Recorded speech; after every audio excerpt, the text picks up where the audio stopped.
Hello viewers, আসসালামু আলাইকুম। আজকে আমি আপনাদের সাথে শেয়ার করব রুই মাছের ঝোল রেসিপি। রুই মাছ অনেক রকমভাবে রান্না করা যায়, ভিন্ন ভিন্ন স্টাইলে, ভিন্ন ভিন্ন পদ্ধতিতে বিভিন্ন ধরনের রেসিপি আমরা তৈরি করে থাকি। তো আজকে আমি রুই মাছের ঝোল রান্না করে দেখাবো আপনাদের সাথে। রুই মাছের ঝোল কিন্তু খেতে দারুণ লাগে। চলুন আমরা এখন মূল রেসিপিতে চলে যাই।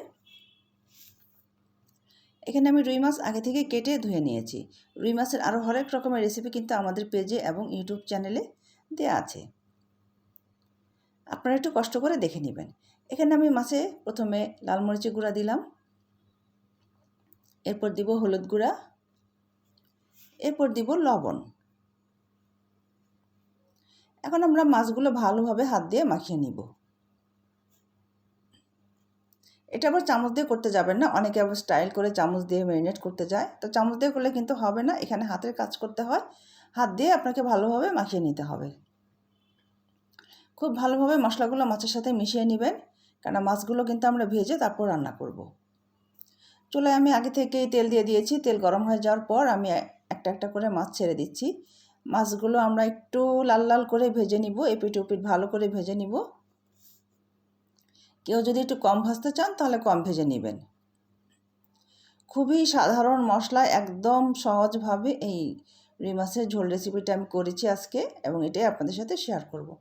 এখানে স্পেশাল তেমন কোনো মশলাই আমি দেইনি, খুবই সাধারণ মশলায় আজকের আমার এই রান্নাটি।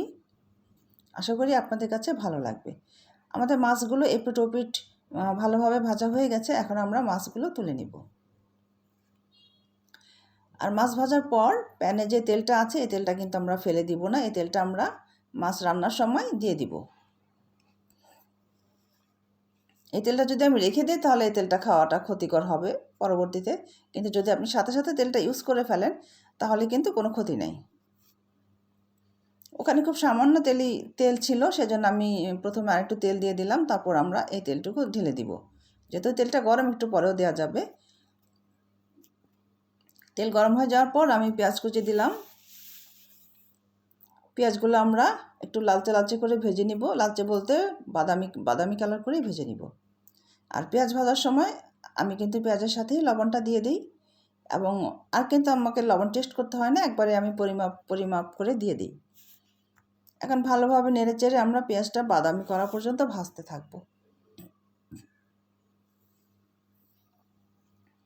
চুলার আঁচ মিডিয়াম করে তারপর আপনারা পেঁয়াজ ভাজবেন, তাহলে পেঁয়াজ পুড়বে না, কিন্তু বাদামি কালার হয়ে ভাজা হবে। আমাদের পেঁয়াজটা কিন্তু বাদামি কালার হয়ে গেছে। আর আমি কিন্তু সেই প্যানে থাকা তেলটা এর মধ্যে দিয়ে দিয়েছি, এটা আপনাদেরকে দেখাইতে ভুলে গেছি। এখন আমি সামান্য পানি অ্যাড করলাম, পেঁয়াজ যেন পুড়ে না যায়। পানি অ্যাড করার পর কিন্তু আমি বাকি মশলাগুলো দিয়ে দিব। প্রথমে আমরা আদা বাটা দিচ্ছি, এরপর আমরা দিব রসুন বাটা। আদা এবং রসুন বাটা দেওয়ার পর আমরা গুঁড়া মশলাগুলো এক এক করে দিয়ে দিব। প্রথমে আমরা দিলাম হলুদ গুঁড়া, এরপর আমরা দিব লাল মরিচের গুঁড়া। এখন আমরা ভালো করে কষিয়ে নিব। সবগুলো মশলা দেওয়ার পর আমরা ভালো করে নেড়ে দিয়েছি, এবং এখন আমরা ভালো করে কষিয়ে নিব কিছুটা সময় নিয়ে, খুব বেশি সময় লাগবে না। যখন মশলার উপরে তেল উঠে আসবে তখন বুঝবেন যে মশলাটা কষানো হয়ে গেছে। মশলার উপরে তেল উঠে আসছে দেখা যাচ্ছে, তার মানে হচ্ছে আমাদের মশলা কষানো হয়ে গেছে। আমরা এখন ভেজে রাখা মাছগুলো দিয়ে দিব। আগেই বলেছি খুবই সাধারণ মশলায় আমরা আজকের রান্নাটা করব, ঝোল ঝোল রান্না হবে। সেই জন্য এখানে আমরা এক্সট্রা কোনো মশলাই দিইনি, শুধুমাত্র হলুদ এবং মরিচের গুঁড়ো আর আদা রসুন বাটা।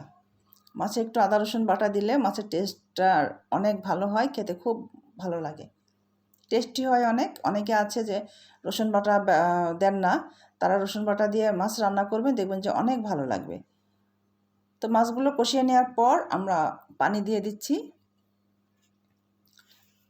পানি দেওয়ার পর আমরা ভালো করে নেড়ে দিচ্ছি, যেহেতু রুই মাছের ঝোল হবে সেহেতু একটু ঝোল ঝোল থাকবে। তো পানি দেওয়ার পর আমরা এখন ঢাকনা দিয়ে দিব। ঢাকনা দেওয়ার পর বলক আসা পর্যন্ত অপেক্ষা করব। কিছুক্ষণ পর আমরা ঢাকনা খুলব। বলক উঠে আসছে। এখন আমরা আবার একটু নেড়ে দেই, নেড়ে দিয়ে তারপর আবার আমরা ঢাকনা দিয়ে দিব। ঢাকনা দিয়ে আমরা অপেক্ষা করতে থাকবো পানিটা অনেকটা কমে যাওয়ার জন্য। ঝোল তার মানে এই তো না যে একেবারে কড়াই ভর্তি করে ঝোল থাকবে, সেটা না। সঙ্গেই থাকুন, দেখতে থাকুন আমি কিভাবে রান্নাটা শেষ করে তারপর আমি নামাচ্ছি কতটুকু ঝোল রেখে। তো বেশ কিছুক্ষণ পর আমরা ঢাকনা খুলে দেখলাম যে ঝোলটা অনেকটাই কমে গেছে। এই পর্যায়ে কিন্তু আমরা নামিয়ে নিব এবং নামিয়ে নেওয়ার পর কিন্তু ঝোলটা আরও কমে যাবে। ঝোলটা কিন্তু একটু পাতলা পাতলা থাকবে, খুব বেশি পাতলা না, হালকা একটু পাতলা থাকবে এবং এটার টেস্ট কিন্তু একটু অন্যরকম হয়। গরম ভাতের সাথে খেতে কিন্তু দারুণ লাগে। তো নামানোর আগে আমরা আবার 3-4টি কাঁচামরিচ দিয়ে দিলাম। অনেকে আবার মাছের সাথে এরকম আস্ত কাঁচামরিচ পছন্দ করে, আমার নিজের কাছেও খুব ভালো লাগে, সেই জন্য আমি আস্ত কাঁচামরিচ দিয়ে দিলাম। তো ফাইনালি আমাদের রান্নাটা কমপ্লিট হয়ে গেছে। এখন আমরা সার্ভিং ডিশে উঠিয়ে নিচ্ছি।